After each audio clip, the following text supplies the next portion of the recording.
شروع اللہ کا نام لے کر جو بڑا مہربان نہایت رحم والا ہے۔ بڑی خرابی ہے ناپ تول میں کمی کرنے والوں کی، جن کا حال یہ ہے کہ جب وہ لوگوں سے خود کوئی چیز ناپ کر لیتے ہیں تو پوری پوری لیتے ہیں، اور جب وہ کسی کو ناپ کر یا تول کر دیتے ہیں تو گھٹا کر دیتے ہیں۔ کیا یہ لوگ یہ نہیں سوچتے کہ انہیں زندہ کر کے اٹھایا جائے گا ایک بڑے زبردست دن میں، جس دن سب لوگ رب العالمین کے سامنے کھڑے ہوں گے؟ ہرگز ایسا نہیں چاہیے۔ یقین جانو کہ بدکار لوگوں کا اعمال نامہ سجین میں ہے، اور تمہیں کیا معلوم کہ سجین میں رکھا ہوا اعمال نامہ کیا چیز ہے؟ وہ ایک لکھی ہوئی کتاب ہے۔ اس دن بڑی خرابی ہوگی حق کو جھٹلانے والوں کی، جو جزا و سزا کے دن کو جھٹلاتے ہیں، اور اس دن کو وہی جھٹلاتا ہے جو حد سے گزرا ہوا گنہگار ہو۔ اسے جب ہماری آیت پڑھ کر سنائی جاتی ہو تو وہ کہتا ہو کہ یہ تو پچھلے لوگوں کے افسانے ہیں۔ ہرگز نہیں، بلکہ جو عمل یہ کرتے رہے ہیں اس نے ان کے دلوں پر زنگ چڑھا دیا ہے۔ ہرگز نہیں، حقیقت یہ ہے کہ یہ لوگ پھر ان کو دوزخ میں داخل ہونا پڑے گا۔ پھر کہا جائے گا کہ یہ ہے وہ چیز جس کو تم جھٹلایا کرتے تھے۔ خبردار، نیک لوگوں کا اعمال نامہ علیین میں ہے، اور تمہیں کیا معلوم کہ علیین میں رکھا ہوا اعمال نامہ کیا چیز ہے؟ وہ ایک لکھی ہوئی کتاب ہے جسے مقرر فرشتے دیکھتے ہیں۔ یقین جانو کہ نیک لوگ بڑی نعمتوں میں ہوں گے، آرام دانشتوں پر بیٹھے نظارے کر رہے ہوگے۔ ان کے چہروں پر نعمتوں میں رہنے سے جو رونق آئے گی تم اسے صاف پہچان لوگے۔ انہیں ایسی خالی شراب پلائی جائے گی جس پر مہر لگی ہوگی، اس کی مہر بھی مشک ہی مشک ہوگی، اور یہی وہ چیز ہے جس پر للچانے والوں کو بڑھ چڑھ کر للچانا چاہیے۔ اور اس شراب میں تسنیم کا پانی ملا ہوا ہوگا، جو ایک ایسا چشمہ ہے کہ جس سے اللہ کے مقرب بندے پانی پیے گے۔ جو لوگ مجرم تھے وہ ایمان والوں پر ہنسا کرتے تھے، اور جب ان کے پاس سے گزرتے تھے تو ایک دوسرے کو آنکھوں ہی آنکھوں میں اشارہ کرتے تھے، اور جب اپنے گھر والوں کے پاس لوٹ کر جاتے تھے تو دل لگی کرتے ہوئے جاتے تھے، اور جب ان مومنوں کو دیکھتے تو کہتے کہ یہ لوگ یقیناً گمراہ ہے، حالانکہ ان کو ان مسلمانوں پر نگراہ بنا کر نہیں بھیجا گیا۔ آخر ہوگا یہ کہ آج ایمان لانے والے کافروں پر ہنس رہے ہوگے، آرام دانشتوں پر بیٹھے ہوئے دیکھ رہے ہوگے کہ کافر لوگوں کو واقعی ان کاموں کا بدلہ مل گیا جو وہ کیا کرتے تھے۔ یہ کافر لوگ اس چیز کے بارے میں سوالات کر رہے ہیں، اس زبردست واقعے کے بارے میں جس میں خود ان کی باتیں مختلف ہے۔ خبردار، انہیں بہت جلد پتہ لگ جائے گا۔ دوبارہ خبردار، انہیں بہت جلد پتہ لگ جائے گا۔ کیا ہم نے زمین کو ایک بچھونا نہیں بنایا، اور پہاڑوں کو زمین میں گڑی ہوئی میخیں، اور تمہیں مرد و عورت کی جوڑوں کی شکل میں ہم نے پیدا کیا، اور تمہاری نیند کو تھکن دور کرنے کا ذریعہ ہم نے بنایا، اور رات کو پردے کا سبب ہم نے بنایا، اور دن کو روزی حاصل کرنے کا وقت ہم نے قرار دیا، اور ہم نے ہی تمہارے اوپر 7 مضبوط وجود آسمان تعمیر کیے، اور ہم نے ہی ایک دہتا ہوا چراغ سورج پیدا کیا، اور ہم نے ہی بھرے ہوئے بادلوں سے موسلے دھار پانی برسایا تاکہ اس سے غلہ اور دوسری سبزیاں بھی اگائے، اور گھنے باغات بھی۔ یقین جانو فیصلے کا دن ایک مطمئن وقت ہے۔ وہ دن جب سور پھونکا جائے گا تو تم سب فوج در فوج چلے آؤ گے، اور آسمان کھول دیا جائے گا تو اس کے دروازے ہی دروازے بن جائے گے، اور پہاڑوں کو چلایا جائے گا تو وہ ریت کے شراب کی شکل اختیار کر لے گے۔ یقین جانو جہنم گھات لگائی بیٹی ہے، وہ سرکشوں کا ٹھکانہ ہے، جس میں وہ مدتوں اس طرح رہے گے کہ اس میں نہ وہ کسی ٹھنڈک کا مزہ چکھے گے اور نہ کسی پینے کے قابل چیز کا ہے، سوائے گرم پانی اور پیپ لہو کے۔ یہ ان کا پورا پورا بدلہ ہوگا۔ وہ اپنے اعمال کے حساب کا عقیدہ نہیں رکھتے تھے، اور انہوں نے ہماری آیتوں کو بڑھ چڑھ کر جھٹلایا تھا، اور ہم نے ہر چیز کو لکھ کر محفوظ کر رکھا ہے۔ اب مزہ چکھو، اس لیے کہ ہم تمہارے لیے سزا کے سوا کسی چیز میں اضافہ نہیں کریں گے۔ جن لوگوں نے تقوی اختیار کیا تھا ان کی بے شک بڑی جیت ہے۔ باغات اور انگور اور نوخیز عمر لڑکیاں اور چھلکتے ہوئے پیمانے، وہاں پر وہ نہ کوئی بیہودہ بات سنیں گے اور نہ کوئی جھوٹی بات۔ یہ تمہارے پروردگار کی طرف سے صلہ ہوگا، اللہ کی ایسی دین ہوگی جو لوگوں کے اعمال کے حساب سے دی جائے گی، اسی پروردگار کی طرف سے جو سارے آسمانوں اور زمین اور ان کے درمیان ہر چیز کا مالک بہت مہربان ہے۔ کسی کے مجال نہیں ہے کہ اس کے سامنے بول سکے۔ جس دن ساری روحیں اور فرشتے قطاریں بنا کر کھڑے ہوگے، اس دن سوائے اس کے کوئی نہیں بول سکے گا جسے خدا رحمان نے اجازت دی ہو اور وہ بات بھی ٹھیک کہے۔ وہ دن ہے جو برحق ہے، اب جو چاہے وہ اپنے پروردگار کے پاس ٹھکانہ بنا رکھے۔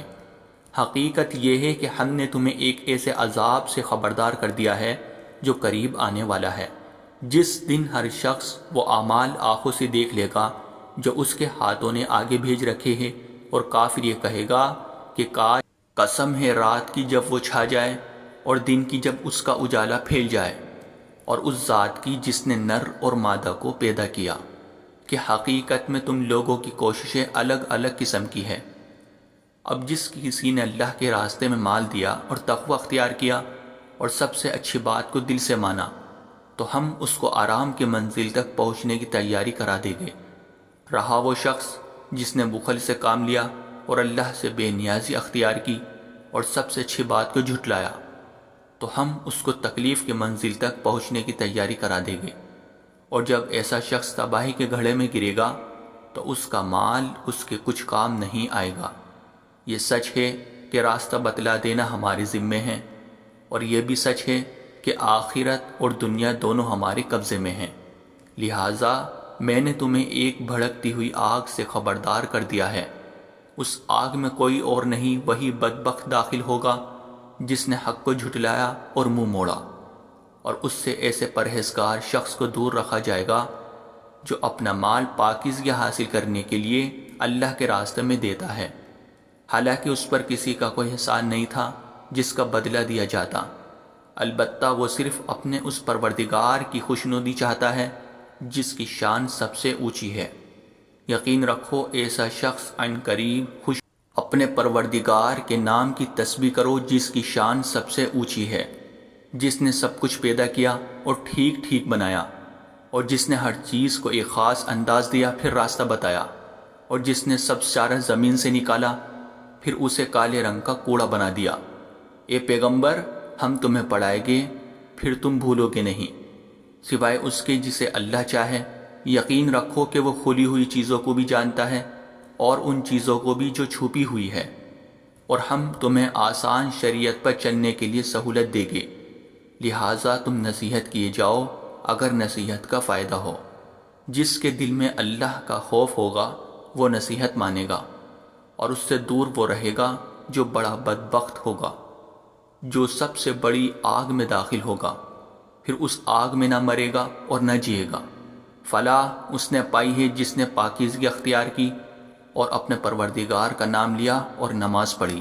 لیکن تم لوگ دنیاوی زندگی کو مقدم رکھتے ہو، حالانکہ آخرت کہیں زیادہ بہتر اور کہیں زیادہ پائیدار ہے۔ یہ بات یقیناً پچھلے آسمانی صحیفوں میں بھی درج ہے، ابراہیم اور موسیٰ کے صحیفوں میں۔ قسم ہے سورج کی اور اس کی پھیلی ہوئی دھوپ کی، اور چاند کی جب وہ سورج کے پیچھے پیچھے آئے، اور دن کی جب وہ سورج کا جلوہ دکھا دے، اور رات کی جب وہ اس پر چھا کر اسے چھپا لے۔ اور قسم ہے آسمان کی اور اس کی جس نے اسے بنایا، اور زمین کی اور اس کی جس نے اسے بچھایا، اور انسانی جان کی اور اس کی جس نے اسے سنوارا، پھر اس کے دل میں وہ بات بھی ڈال دی جو اس کے لیے بدکاری کی ہے، اور وہ بھی جو اس کے لیے پرہیزگاری کی ہے۔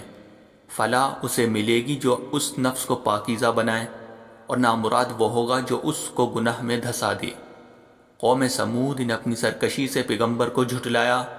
جب ان کا سب سے سنگ دل شخص اٹھ کھڑا ہوا تو اللہ کے پیغمبر نے ان سے کہا کہ خبردار، اللہ کی اونٹنی کا اور اس کے پانی پینے کا پورا خیال رکھنا۔ پھر بھی انہوں نے پیغمبر کو جھٹلایا اور اس اونٹنی کو مار ڈالا۔ نتیجہ یہ کہ ان کے پروردگار نے ان کے گناہ کی وجہ سے ان کی اینٹ سے اینٹ بجا کر سب کو برابر کر دیا، اور اللہ کو اس کے کسی برے انجام کا کوئی خوف نہیں۔ اے پیغمبر، قسم ہے چڑھتے دن کی روشنی کی اور رات کی جب اس کا اندھیرا بیٹھ جائے، کہ تمہارے پروردگار نے نہ تمہیں چھوڑا ہے اور نہ ناراض ہوا ہے۔ اور یقیناً آگے آنے والے حالات تمہارے لیے پہلے حالات سے بہتر ہے، اور یقین جانو کہ عنقریب تمہارا پروردگار تمہیں اتنا دے گا کہ تم خوش ہو جاؤ گے۔ کیا اس نے تمہیں یتیم نہیں پایا تھا، پھر تمہیں ٹھکانہ دیا، اور تمہیں راستے سے ناواقف پایا تو راستہ دکھایا، اور تمہیں نادار پایا تو غنی کر دیا۔ اب جو یتیم ہیں تم اس پر سختی مت کرنا، اور جو سوال کرنے والا ہو اسے جھڑکنا نہیں، اور جو تمہارے پروردگار کی نعمت ہے اس کا تذکرہ کرتے رہنا۔ پیغمبر، کیا ہم نے تمہاری خاطر تمہارا سینہ کھول نہیں دیا، اور ہم نے تم سے تمہارا وہ بوجھ اتار دیا ہے جس نے تمہاری کمر توڑ رکھی تھی، اور ہم نے تمہاری خاطر تمہارے تذکرے کو اونچا مقام عطا کر دیا ہے۔ یقیناً حقیقت یہ ہے کہ مشکلات کے ساتھ آسانی بھی ہوتی ہے، یقیناً مشکلات کے ساتھ آسانی بھی ہوتی ہے، لہٰذا جب تم فارغ ہو جاؤ تو عبادت میں اپنے آپ کو تھکاؤ اور اپنے پروردگار ہی سے دل لگاؤ۔ قسم ہے انجیر اور زیتون کی، اور صحرائے سینا کے پہاڑ طور کی، اور اس امن و امان والے شہر کی، کہ ہم نے انسان کو بہترین سانچے میں ڈال کر پیدا کیا ہے، پھر ہم اسے پستی والوں میں سب سے زیادہ نچلی حالت میں کر دیتے ہیں، سوائے ان کی جو ایمان لائے اور انہوں نے نیک عمل کیے، تو ان کو ایسا اجر ملے گا جو کبھی ختم نہیں ہوگا۔ پھر اے انسان، وہ کیا چیز ہے جو تجھے جزا و سزا کو جھٹلانے پر آمادہ کر رہی ہے؟ کیا اللہ سارے حکمرانوں سے بڑھ کر حکمران نہیں ہے؟ ہم نے اس قرآن کو شب قدر میں نازل کیا ہے، اور تمہیں کیا معلوم کہ شب قدر کیا چیز ہے؟ شب قدر 1000 مہینوں سے بھی بہتر ہے۔ اس میں فرشتے اور روح اپنے پروردگار کی اجازت سے ہر کام کے لیے اترتے ہیں، اور رات سراپا سلامتی ہے فجر کے طلوع ہونے تک۔